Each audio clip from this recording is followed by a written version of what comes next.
अयोध्या में दीपोत्सव की तैयारियां जोर शोर से चल रही हैं। इधर मुख्यमंत्री योगी आदित्यनाथ लगातार बैठकें कर रहे हैं और अयोध्या में होने वाली दीपावली के त्योहार को भव्य रूप से मनाए जाने को लेकर समीक्षा कर रहे हैं। इस बार का अयोध्या का दीपोत्सव कार्यक्रम अपने आप में ऐतिहासिक होगा। रामनगरी अयोध्या में दीपोत्सव कार्यक्रम को भव्य बनाने की तैयारियां चल रही हैं। इसकी कमान खुद सीएम योगी आदित्यनाथ संभाले हुए हैं। लगातार समीक्षा बैठकों का दौर चल रहा है। वहीं दूसरी तरफ अयोध्या को भव्य रूप से सजाया और संवारा जा रहा है। इस बार दीपोत्सव कार्यक्रम 11 नवंबर से 13 नवंबर तक चलेगा। मंदिर निर्माण के बीच ये पहली दीपावली मनाई जाएगी। सीएम योगी आदित्यनाथ दीपोत्सव कार्यक्रम में हिस्सा लेंगे। इस बार की दीपावली अपने आप में अनोखी और अजूबी होगी, क्योंकि इस बार विश्व रिकॉर्ड बनाते हुए 5,51,000 दिए जलाए जाएंगे। ये पहला अवसर होगा जब मंदिर निर्माण के दौरान सीएम योगी आदित्यनाथ दीपोत्सव कार्यक्रम में हिस्सा लेंगे। इस बार अयोध्या में दीपोत्सव कार्यक्रम को भव्य रूप से मनाया जाएगा, क्योंकि मंदिर निर्माण के बीच पहला ये दीपोत्सव कार्यक्रम होगा जिसमें सीएम योगी आदित्यनाथ हिस्सा लेंगे। साधु संतों के साथ स्थानीय लोग भी बड़ी संख्या में इस दीपोत्सव कार्यक्रम में हिस्सा लेंगे। दीपावली से पहले योगी सरकार ने उत्तर प्रदेश के प्रांतीय पुलिस सेवा संवर्ग के अफसरों को प्रोन्नति का तोहफा दिया है। दरअसल उत्तर प्रदेश के तमाम ऐसे अफसर हैं जिनको प्रोन्नति नहीं मिल पाई थी। अब योगी सरकार ने 52 अफसरों को प्रोन्नति का तोहफा दिया। मुख्यमंत्री योगी आदित्यनाथ की ओर से दीपावली पर किसानों, व्यापारियों, अधिकारियों और कर्मचारियों को तोहफा देने का दौर जारी है। विभिन्न सेवाओं में लगे कर्मचारियों को 30 दिन का बोनस उपहार देने या फिर किसान मंडी शुल्क की दर को घटाने बहुप्रतीक्षित मांग पूरी करने के बाद अब मुख्यमंत्री ने प्रांतीय पुलिस सेवा संवर्ग के अफसरों को अपर पुलिस अधीक्षक के विभिन्न ग्रेड पे में प्रोन्नति प्रदान करने की सहर्ष स्वीकृति दी है। मुख्यमंत्री कार्यालय ने शुक्रवार को ट्वीट कर यह जानकारी दी। प्रांतीय पुलिस सेवा संवर्ग के अफसरों को प्रोन्नति का तोहफा मिलने से कहीं न कहीं अफसरों में काफी खुशी का माहौल है। दरअसल ये अफसर काफी समय से प्रोन्नति का इंतजार कर रहे थे। अब इन अफसरों को प्रोन्नति दे दी गई है। सर्दी का मौसम यूं तो बहुत सुहाना होता है, लेकिन शासन की योजनाओं को जिम्मेदार अधिकारी ही पलीता लगा रहे हैं। आपको बता दें, परिषदीय विद्यालयों में अक्टूबर तक बच्चों को स्वेटर बांटे जाने थे, लेकिन अभी तक बच्चों को स्वेटर नहीं बांटे गए हैं। और आपको बता दें कि अभी तक स्वेटर की खरीद ही नहीं की गई है। ऐसे में लग रहा है कि इस बार भी सर्दियों में बच्चों को ठिठुरते हुए विद्यालय जाना पड़ेगा। आपको बता दें, परिषदीय स्कूलों के बच्चों को स्वेटर बांटने में बेसिक शिक्षा विभाग की लेट लतीफी दिखाई दे रही। आलम यह है कि प्रदेश की 30 जिलों में स्वेटर खरीदने की प्रक्रिया को ही अभी तक ना ही शुरू किया गया है और ना ही खरीद के लिए कोई आदेश जारी हुआ है। शासन की तरफ से परिषदीय विद्यालयों को 31 अक्टूबर तक स्वेटर बांटने का निर्देश दिया गया था। कक्षा 1 से 8 तक के कुल 1.5 करोड़ से ज्यादा बच्चों को स्वेटर बांटे जाने थे, लेकिन मात्र अभी 3 लाख बच्चों को ही स्वेटर का वितरण शुरू हो पाया है। सरकार अपने तमाम तरह के प्रयास करती है कि ठंड में ठिठुरते हुए बच्चों को स्कूल ना जाना पड़े, लेकिन कह सकते हैं कि शासन के जिम्मेदार अधिकारी आंखें मूंद कर बैठे हैं और उन्हीं की वजह से छोटे छोटे बच्चे भरी सर्दी में भी विद्यालय जाते हैं और ठंड की चपेट में आके कभी कभी बीमार पड़ जाते हैं।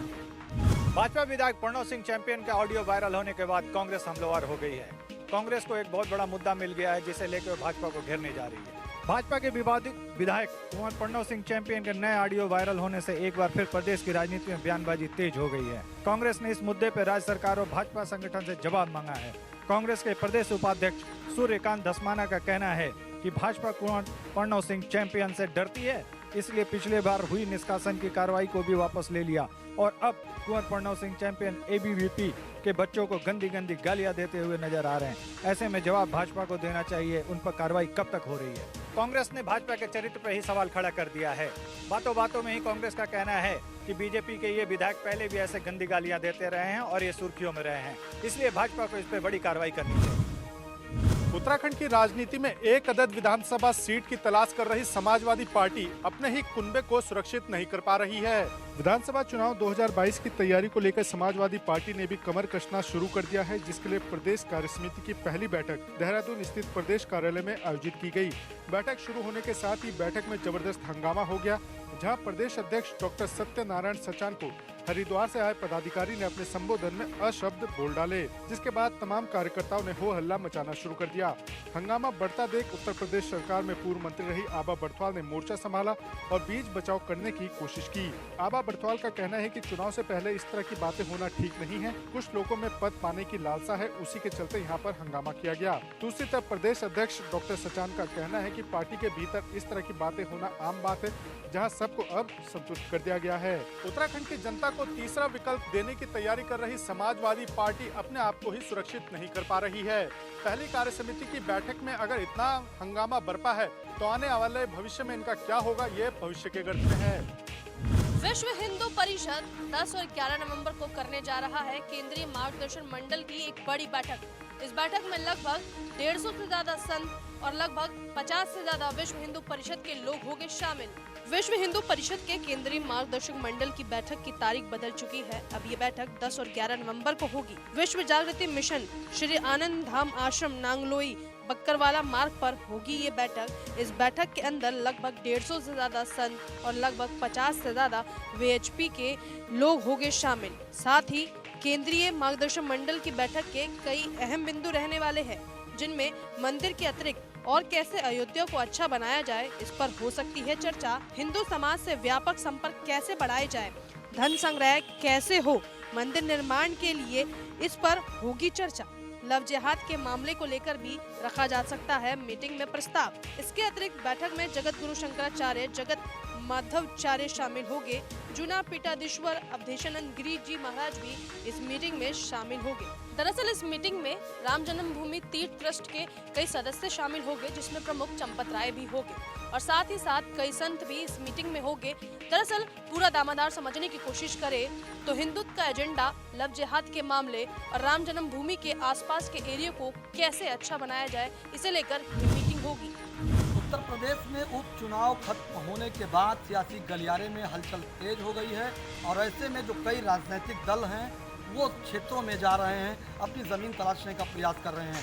सपा से अलग हुए प्रगतिशील समाजवादी पार्टी के अध्यक्ष शिवपाल यादव ने जनसभा को संबोधित करते हुए भाजपा सरकार के 100 दिनों में भ्रष्टाचार को खत्म करने के दावों का मखौल उड़ाया है। मंच से सपा सरकार में भ्रष्टाचार की रेट लिस्ट बता डाली।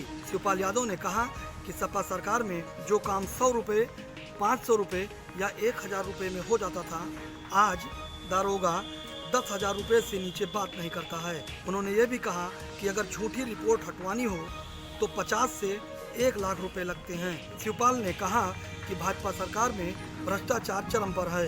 इस सरकार में मंत्रियों, विधायकों की सिफारिश के बाद भी पुलिस रुपए ले रही है। हमारे शासन में ब्लॉक स्तर के नेता के द्वारा भी काम हो जाया करता था। शिवपाल यादव भी लव जिहाद के खिलाफ कानून बनाने के पक्ष में दिखे। हालांकि गोंडा दौरे पर आए प्रसपा के राष्ट्रीय अध्यक्ष शिवपाल यादव से जब सपा में विलय होने की बात की गई तो उन्होंने विलय करने से इनकार किया। उन्होंने साफ तौर पर यह कहा कि हम गठबंधन में साथ रहेंगे, सपा प्राथमिकता होगी। AMU में कोरोना वैक्सीन का होने जा रहा है ट्रायल। केंद्र सरकार द्वारा JN मेडिकल कॉलेज को दी गई है कोरोना वैक्सीन ट्रायल की बड़ी जिम्मेदारी। 10 नवंबर से रजिस्ट्रेशन प्रक्रिया होगी मेडिकल कॉलेज के पुराने OPD में शुरू।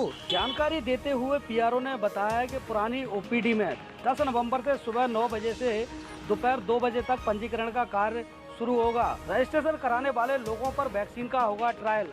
आपको बता दें कि 1000 लोगों के ऊपर इस वैक्सीन का ट्रायल किया जाना है। इतनी बड़ी संख्या में ट्रायल के लिए लोगों का आना AMU के लिए बड़ी चुनौती है। AMU प्रशासन ने लोगों से अपील की है कि मानवता के लिए लोग बढ़ चढ़कर हिस्सा लें।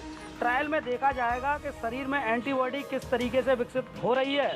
पंजीकरण के लिए AMU द्वारा एक WhatsApp नंबर भी जारी किया गया है। अलीगढ़ मुस्लिम यूनिवर्सिटी के PRO उमर पीरजादा ने जानकारी देते हुए बताया है कि कोरोना वैक्सीन ट्रायल को लेकर मेडिकल कॉलेज के डॉक्टरों में खुशी का माहौल देखने को मिल रहा है। साथ ही आपको बता दें कि ये जिम्मेदारी केंद्र सरकार द्वारा उत्तर प्रदेश में केवल अलीगढ़ मुस्लिम यूनिवर्सिटी को दी गई है।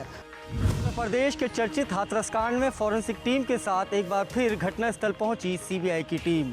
पूछताछ के दौरान पीड़िता की मां की आंख से छलकते दिखे आंसू। तो वहीं भावुक होते हुए सीबीआई की महिला अधिकारी भी तस्वीरों में पीड़िता की मां को चुप कराती दिखाई दी। आपको बता दें, फॉरेंसिक टीम के साथ तीसरी बार घटनास्थल पहुंची है सीबीआई की टीम। परिवार के अलग अलग लोगों से पूछताछ भी करती दिखी सीबीआई की टीम। सारे सवालों का जवाब देने के बाद खेत की मेंढ पर रोती दिखी पीड़िता की मां। तो वहीं सीबीआई की महिला अधिकारी भी तस्वीरों में मां को चुप कराती दिखाई दे रही हैं। बता दें, हाईकोर्ट ने सीबीआई से जवाब तलब करते हुए पूछा है कि आखिर कब तक होगी जांच। इलाहाबाद हाईकोर्ट ने 25 नवंबर तक रिपोर्ट दाखिल करने के सीबीआई को निर्देश भी दिए हैं। तो अब देखने वाली बात ये होगी कि हाईकोर्ट के निर्देश अनुसार क्या 25 नवंबर तक रिपोर्ट दाखिल कर पाएगी सीबीआई की टीम। उत्तर प्रदेश में पराली जलाने को लेकर तमाम जिलों में किसानों के खिलाफ मुकदमे दर्ज किए जा रहे हैं। वहीं मैनपुरी में भी किसानों के खिलाफ कार्रवाई की जा रही है। किशनी पुलिस ने 5 किसानों को हिरासत में लेके उन्हें जेल भेज दिया है। मामला मैनपुरी जिले के किशनी थाना क्षेत्र का है। यहां गुरुवार को एसडीएम रामस्कल मौर्य, पुलिस बल और उप कृषि निदेशक डीवी सिंह के साथ क्षेत्र में चेकिंग के लिए निकले थे। इस दौरान पराली जलाने के 5 मामले सामने आए। मौके पर ही 5 किसानों को हिरासत में लेके एसडीएम कोर्ट में पेश किया गया। यहाँ से उप जिलाधिकारी किशनी ने उन्हें जेल भेज दिया। पूरे जिले में इस बात की चर्चा है क्योंकि मैनपुरी में पहली बार पराली जलाने के मामले में किसानों को जेल भेजा गया है। इस दौरान पुलिस और किसानों में खेत में पराली जलाने को लेकर विवाद भी हुआ, जिसके बाद किशनी इंस्पेक्टर अजीत सिंह किसान को कॉलर पकड़कर घसीटते हुए ले गए। इंस्पेक्टर की इस व्यवहार की तस्वीरें सोशल मीडिया पर वायरल हो रही हैं। ये तस्वीरें वायरल होने के बाद न सिर्फ किसानों में गुस्सा है, बल्कि आम जनता में भी ये मामला चर्चा का विषय बना हुआ है। अन्नदाता कहे जाने वाले किसानों के साथ ये अभद्र व्यवहार की कड़ी निंदा हो रही है। उत्तर प्रदेश में बढ़ते प्रदूषण को देखते हुए उत्तर प्रदेश की सरकार ने किसानों से अपील की है कि अपने वो खेतों में आग न लगाएं, जिसकी वजह से बढ़ते प्रदूषण से कहीं न कहीं पूरा भारत चिंतित नजर आ रहा है। उत्तर प्रदेश में पराली जलाने को लेकर तमाम जिलों में किसानों पर मुकदमे दर्ज किए जा रहे हैं। वहीं कांग्रेस की महासचिव प्रियंका गांधी वाड्रा ने इस मुद्दे को लेकर शुक्रवार को उत्तर प्रदेश की योगी सरकार पर जमकर निशाना साधा। उन्होंने उत्तर प्रदेश सरकार पर किसानों को जेल में डालने का आरोप लगाया। प्रियंका गांधी ने अपने ट्वीट में लिखा कि क्या प्रदूषण के लिए सिर्फ किसान ही जिम्मेदार हैं? प्रदूषण फैलाने के असली जिम्मेदारों पर कार्रवाई कब होगी? उत्तर प्रदेश ने सहारनपुर में किसानों को जेल में डाला है। उन्हें छुड़वाने के लिए कांग्रेस के साथियों का धन्यवाद। प्रदेश सरकार लगातार किसानों से अपील कर रही है कि बढ़ते प्रदूषण को रोकने के लिए किसान भी सरकार के साथ खड़े हों, क्योंकि जिस तरीके से प्रदूषण बढ़ रहा है उससे आने वाले समय में कोरोना पेशेंटों में भी इजाफा देखने को मिलेगा। हालांकि धुंध से कोहरे जैसा माहौल पूरे प्रदेश में साफ देखा जा सकता है, तो कहीं न कहीं सरकार भी इसको लेकर काफी चिंतित नजर आ रही है। गाजियाबाद पुलिस ने 10 दिनों की कड़ी मशक्कत के बाद आखिरकार लापता कारोबारी पराग घोष को कोलकाता से ढूंढ निकाला है। पुलिस ने उन्हें बरामद कर लिया है। हालांकि इस काम में पुलिस को 500 सीसीटीवी फुटेज खंगालनी पड़ी और 500 से ज्यादा कॉल्स की डिटेल पर काम करना पड़ा। ये दावा गाजियाबाद पुलिस ने किया है। गाजियाबाद के सिहानी गेट थाना क्षेत्र स्थित राजनगर एक्सटेंशन में रहने वाले कारोबारी पराग घोष 27 तारीख को लापता हो गए थे। उनके परिजनों ने अपहरण की आशंका जताई थी और सिहानी गेट थाने में गुमशुदगी दर्ज कराई थी। पुलिस ने जब जांच शुरू की तो पता चला कि 27 तारीख को ही पराग घोष दिल्ली जाते हुए सीसीटीवी फुटेज में दिखाई दिए हैं। 28 तारीख को वो दिल्ली में रुके और 29 तारीख को पंजाब हरियाणा होते हुए हिमाचल पहुंच गए। 3 तारीख को हिमाचल से वापस दिल्ली लौटे और कोलकाता के लिए रवाना हो गए। 5 तारीख को जब गाजियाबाद पुलिस को ये सूचना मिली कि पराग घोष कोलकाता में रुके हुए हैं तो फौरन फ्लाइट से पुलिस कोलकाता पहुंच गई और पराग घोष को कोलकाता से ही बरामद कर लिया गया। गाजियाबाद पुलिस का दावा है कि इस ऑपरेशन में एक सीओ और एक एडिशनल एसपी के नेतृत्व में 5 से ज़्यादा टीमें लगाई गई थीं, जिनमें 100 से ज़्यादा पुलिसकर्मी शामिल थे। गाजियाबाद पुलिस का दावा है कि पराग घोष कुछ व्यक्तिगत कारणों और आर्थिक तंगी के चलते खुद लापता हुए थे। हालांकि पराग घोष के बरामद होने से पुलिस ने राहत की सांस ली है। ग्रेटर नोएडा में हुए बुजुर्ग दंपत्ति के मर्डर के मामले में पुलिस ने 2 आरोपियों को गिरफ्तार किया है और पुलिस ने इस मामले में 72,000 रुपए लूट के भी बरामद किए हैं। पुलिस का कहना है कि हत्या लूट के इरादे से की गई थी, जिसमें एक 19 वर्ष का मुख्य आरोपी अमन है। थाना बिसरख क्षेत्र के चेरी काउंटी में हुए बुजुर्ग दंपत्ति के डबल मर्डर मामले में पुलिस ने एक तरफ जहां खुलासा करते हुए 2 आरोपियों को गिरफ्तार किया है, तो वहीं अब पुलिस के बयान पर ही सवाल उठ रहे हैं, क्योंकि पुलिस ने पहले कहा था कि इन बुजुर्ग दंपत्ति की हत्या लूट के इरादे से नहीं की गई थी, लेकिन अब पुलिस खुद ही कह रही है कि ये हत्या लूट के इरादे से की गई है। पुलिस ने इस पूरे मामले में 72,000 रुपए भी बरामद किए हैं, जो उनके फ्लैट से लूटे थे। इस पूरे घटनाक्रम में स्टोर में काम करने वाला एक युवक अमन और उसकी प्रेमिका के पिता भी शामिल है। ये दोनों आरोपी फ्लैट में बड़ी सफाई से दाखिल हुए और हत्याकांड को अंजाम देकर मौके से फरार हो गए। पुलिस का कहना है कि अमन नाम का युवक दंपत्ति के स्टोर में ही काम किया करता था और उसने अपनी प्रेमिका के पिता के साथ मिलकर इस घटनाक्रम को अंजाम दिया। इस घटनाक्रम को अंजाम देने के पीछे उसकी मंशा घर में रखे 72,000 रुपए थे। आगरा थाना न्यू आगरा इलाके में 31 अक्टूबर को रानी नाम की महिला की हत्या का पुलिस ने अनावरण करते हुए पति सहित 3 लोगों को गिरफ्तार कर लिया है। ये हत्या किसी और ने नहीं बल्कि रानी नाम की महिला के पति ने ही की थी। आगरा थाना न्यू आगरा थाना क्षेत्र में महिला रानी की हत्या किसी और ने नहीं बल्कि उसके पति याकूब ने ही की थी। पुलिस ने शुक्रवार को मृतका के पति सहित 3 आरोपियों को गिरफ्तार कर हत्याकांड का खुलासा कर दिया है। मृतका के पिता ने याकूब समेत 4 के खिलाफ रिपोर्ट दर्ज कराई थी। पुलिस की पूछताछ में आरोपी ने अपना गुनाह कबूल कर लिया है। नाई की मंडी क्षेत्र की तोपखाना निवासी रानी की हत्या 31 अक्टूबर को अब्दुल अला मार्ग पर सिर में गोली मारकर की गई थी। हमलावर एक स्कूटर पर सवार थे। इस मामले में मृतका के पिता ने पति याकूब सहित 4 नामजद और अन्य अज्ञात के खिलाफ मुकदमा दर्ज कराया था। पुलिस को जांच में पता चला कि याकूब ने रानी को समझौते के लिए अब्दुल अला की दरगाह पर बुलाया था। पहले से ही वहाँ लोग मौजूद थे और उन्होंने हत्या की योजना बना रखी थी। दरगाह पर पहुंचने से पहले ही आरोपी हत्याकांड को अंजाम देकर फरार हो गए। सीसीटीवी फुटेज में याकूब स्कूटर पर नजर आया था। दरअसल हत्यारोपी याकूब का अपनी पत्नी रानी से कई वर्षों से विवाद चल रहा था और इसी विवाद को निपटाने के लिए पति याकूब ने पत्नी रानी को अब्दुल अला की दरगाह पर बुलाया था, लेकिन उससे पहले पति ने अपने 2 भाइयों के साथ रानी की हत्या करने की योजना बनाई थी। जिले में 3 दिन पहले रहस्यमयी ढंग से कोचिंग जा रही 2 छात्राएं अचानक गायब हो गयीं। परिजनों की काफी तलाश के बाद भी जब छात्राएं नहीं मिली तो परिजनों ने थाने में तहरीर दी है। मामला कानपुर देहात जिले के थाना मंगलपुर क्षेत्र का है, जहां हरपुरा गांव की रहने वाली 2 छात्राएं कस्बा मंगलपुर में कोचिंग पढ़ने गई थीं, लेकिन दोनों छात्राएं 3 दिन पहले रहस्यमयी ढंग से लापता हो गईं। शाम तक घर न लौटने पर परिजनों ने खोजबीन शुरू की, लेकिन लापता दोनों छात्राओं का पता न चल सका। थक हार कर परिजनों ने पुलिस से न्याय की गुहार लगाई है। तहरीर में परिजनों ने 2 युवकों के नाम भी दिए हैं। पुलिस ने केस दर्ज कर छानबीन शुरू कर दी है। दोनों छात्राएं गरीब परिवार की बताई जा रही हैं। लापता छात्राओं के परिजनों की माने तो दोनों छात्राएं एक ही गांव की रहने वाली हैं। दोनों लापता छात्राओं में एक छात्रा नाबालिग भी बताई जा रही है। परिजनों की तहरीर पर पुलिस ने मुकदमा दर्ज कर लिया है। वहीं गांव के 2 युवकों पर भी परिजनों ने आरोप लगाया है, लेकिन अभी 2 छात्राएं गायब हैं, जिसकी तलाश पुलिस कर रही है और उनसे गिरफ्त में 2 लोगों के जो नाम दिए गए हैं वह भी अभी पुलिस की गिरफ्त से दूर है। महोबा जिले में नाबालिग लड़की को घर से अगवा कर दुष्कर्म की वारदात को अंजाम दिया गया। पीड़िता की मां की तहरीर के आधार पर पुलिस ने 4 लोगों के खिलाफ मामला दर्ज कर लिया गया है। इसके साथ ही पुलिस ने एक आरोपी को गिरफ्तार कर लिया है। वहीं पूरा मामला नशीला पदार्थ खिलाकर दुष्कर्म की वारदात का है। मामला शहर कोतवाली थाना क्षेत्र का है, जहां पर नाबालिग लड़की अपने घर पर सो रही थी, तभी उसे पास के ही रहने वाले एक लड़का उसे अगवा कर ले गया।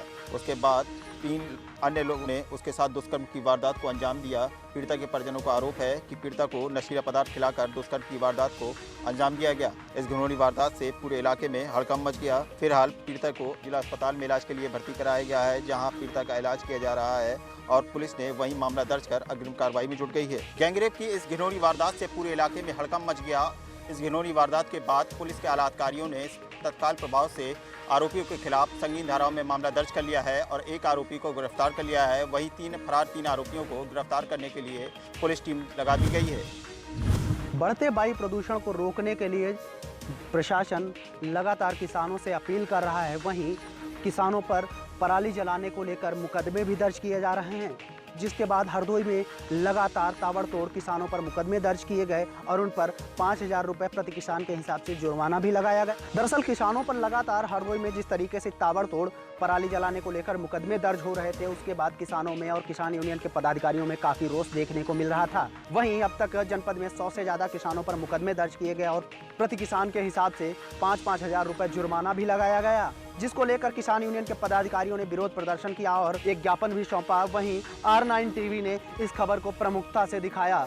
किसानों की मांगे थी कि जब उन पर कार्रवाई हो रही है तो नगर पालिकाओं द्वारा कूड़ा जलाया जा रहा है सड़कों के किनारे, उन पर कार्रवाई क्यों नहीं हो रही है। इसको लेकर किसान यूनियन लगातार प्रदर्शन कर रही थी और किसानों पर हुए मुकदमे को वापस कराने की मांग कर रही थी। खबर चलने के बाद जिलाधिकारी अविनाश कुमार ने संज्ञान लिया और तत्काल किसान यूनियन के पदाधिकारियों के साथ एक बैठक की। बैठक में किसानों से पराली न जलाने की अपील की, वहीं कृषि विभाग द्वारा उनको बेस्ट डिकम्पोजर देने की बात कही गई है, जिसके माध्यम से वो अपने खेतों की पराली को बेस्ट डिकम्पोजर के माध्यम से उर्वरक क्षमता वाली खाद में कन्वर्ट कर उसको दोबारा अपने खेतों में इस्तेमाल कर सकते हैं। जनपद मुजफ्फरनगर में हुए एक भीषण सड़क हादसे में एक 6 वर्षीय बच्चे की मौके पर ही दर्दनाक मौत हो गई। घटना के बाद परिवार में कोहराम मच गया। वहीं घटना की जानकारी मिलते ही ग्रामीणों की भीड़ भी मौके पर इकट्ठा हो गई, जिसके बाद गुस्साए ग्रामीणों ने खदौली बुढ़ाना मार्ग पर जाम लगा दिया। मामला थाना रतनपुरी क्षेत्र के गांव कल्याणपुर का है, जहां एक अनियंत्रित ट्रक ने सड़क पार कर रहे एक 6 वर्षीय बच्चे आयान को बुरी तरह कुचल दिया, जिससे आयान की मौके पर ही दर्दनाक मौत हो गई। घटना के बाद मौके पर भीड़ जमा हो गई। मामले की जानकारी परिजनों को लगी तो परिजन भी मौके पर पहुंच गए। परिजनों की हालत देख ग्रामीणों को गुस्सा आ गया, जिन्होंने रोड जाम कर दिया। वहीं घटना को अंजाम देकर ट्रक लेकर भाग रहे ट्रक चालक को पुलिस ने बसाना शुगर मिल के निकट पकड़ लिया। घटना के बाद एक बार तो पुलिस के भी उस समय हाथ पांव फूल गए, जब पुलिस की गिरफ्त में आए ट्रक ड्राइवर को भीड़ ने छीनने का प्रयास किया, मगर पुलिस ने किसी तरह भीड़ के चंगुल से छुड़ाकर आरोपी ट्रक ड्राइवर को थाने में भिजवाया। उत्तर प्रदेश सरकार भले ही महिला सुरक्षा के लाख दावे करती हो, लेकिन जमीन पर यह वादे खोखले ही नजर आ रहे हैं। ताजा मामला मथुरा के हाईवे थाना क्षेत्र का है, जहां लिफ्ट देने के बहाने 3 युवकों ने एक नाबालिग किशोरी के साथ गैंगरेप की घटना को अंजाम दे दिया। मथुरा के थाना हाईवे इलाके के मंडी चौकी के पास एक कॉलोनी से 14 वर्षीय किशोरी से गैंगरेप किए जाने का मामला सामने आया है। पुलिस ने मामला दर्ज कर 2 आरोपियों को गिरफ्तार कर लिया गया है और पीड़ित किशोरी को मेडिकल परीक्षण के लिए भेज दिया है। आपको बता दें कि 14 वर्षीय किशोरी घरों में सफाई का कार्य करती थी। जब किशोरी सफाई का कार्य करने जा रही थी, तभी पड़ोस के रहने वाले 2-3 युवक कार में अपने साथ ले गए। उसे कोल्ड ड्रिंक में नशीला पदार्थ मिलाकर उसके साथ दुष्कर्म किया। घटना की सूचना मिलते ही पुलिस हरकत में आ गई और आनन फानन में मामला दर्ज कर आरोपी की तलाश शुरू कर दी। पुलिस ने इस मामले में 2 आरोपियों को गिरफ्तार किया है, वहीं एक आरोपी की तलाश की जा रही है। वहीं मामले की जानकारी देते हुए एसपी सिटी ने बताया कि नाबालिग के साथ गैंगरेप की घटना में शामिल 3 लोगों के खिलाफ FIR कर ली गई है, तो वहीं 2 लोगों को गिरफ्तार कर लिया गया है। लेकिन ऐसे में सवाल यह उठता है कि महिलाएं कब तक अपने आप को असुरक्षित महसूस करती रहेंगी। साइना नेहवाल के जीवन पर बन रही फिल्म में बॉलीवुड एक्ट्रेस परिणीति चोपड़ा नजर आने वाली हैं और इसके लिए परिणीति काफी तैयारियां भी कर रही है। और इसी बीच साइना नेहवाल ने परिणीति का एक फोटो भी शेयर किया है, जिसमें वो हूबहू साइना की तरह नजर आ रही हैं और ये फोटो सोशल मीडिया पर काफी वायरल हो रहा है। फोटो के साथ साइना ने एक खूबसूरत कैप्शन भी लिखा है। साइना नेहवाल ने परिणीति चोपड़ा को बधाई देते हुए लिखा है, मेरे जैसी परिणीति चोपड़ा। इस फिल्म की शूटिंग पिछले साल शुरू हुई थी। अपनी इस फिल्म के लिए परिणीति चोपड़ा ने काफी कड़ी मेहनत भी की है। परिणीति ने खुद को बैडमिंटन खिलाड़ी नजर आने के लिए स्पेशल ट्रेनिंग भी ली है। उन्होंने बैडमिंटन की जमकर प्रैक्टिस की है और इसे सीखने के लिए करीब 15 दिनों तक स्टेडियम में भी रही। साइना नेहवाल की इस फिल्म में पहले श्रद्धा कपूर नजर आने वाली थी, लेकिन उन्होंने अंत समय में इस फिल्म को छोड़ दिया और उसके बाद ये फिल्म परिणीति चोपड़ा को मिल गई। बता दें कि ये फिल्म अगले साल रिलीज होने की उम्मीद है।